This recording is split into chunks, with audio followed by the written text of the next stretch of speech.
Hi മുത്തേ, ഇന്നൊരു ഔട്ടിങ്ങിനാണ് പോയത്. പൂവാറുള്ള ഐലാൻഡിലാണ്.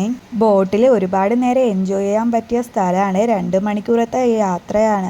നമ്മൾ പാക്കേജ് അവിടെ പോയാണ് എടുക്കേണ്ടത്. 1 മണിക്കൂറുള്ള യാത്രയുണ്ട്, 2 മണിക്കൂറുള്ള യാത്രയുണ്ട്. നിങ്ങളെ ബഡ്ജറ്റിനനുസരിച്ച് എടുക്കാമേ. ഒരു ബോട്ടിൽ 6 പേരെയാണ് കയറ്റണത്.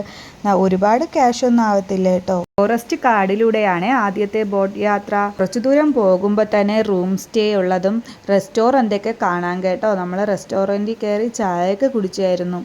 ഓരോയിടത്ത് വഞ്ചിയിൽ ഉപ്പിലിട്ട സാധനങ്ങളും കരിക്കും അങ്ങനെയൊക്കെ വെച്ചുകൊണ്ടിരിപ്പുണ്ട് കേട്ടോ. നമുക്ക് വേണമെങ്കിൽ അങ്ങനെയൊക്കെ മേടിച്ച് കഴിക്കാം. ലാസ്റ്റ് എത്താറാകുമ്പോഴത്തേക്ക് ബീച്ചും കായലും കൂടെ ചേർന്ന ഒരു സ്ഥലം കൂടെ ഉണ്ട് കേട്ടോ. പക്ഷെ നമുക്ക് ബീച്ചിലോട്ട് പോകാനൊന്നും പറ്റില്ല. നമുക്കിരുന്ന് കാണാനും കടൽ കാണാനും എല്ലാം പറ്റും. 2 മണിക്കൂറത്തെ യാത്ര ഒരിക്കലും ബോറടിക്കാത്ത ബോട്ട് യാത്രയാണ്. ഇനി പൂവാറ് പോകുന്നവർ ഈ ഐലാൻഡിൽ പോവാൻ മറക്കല്ലേ. അതേപോലെ എൻ്റെ ചാനൽ ആദ്യമായിട്ട് കാണുന്നവർ സബ്സ്ക്രൈബ് ചെയ്യാനും മറക്കല്ലേ. താങ്ക്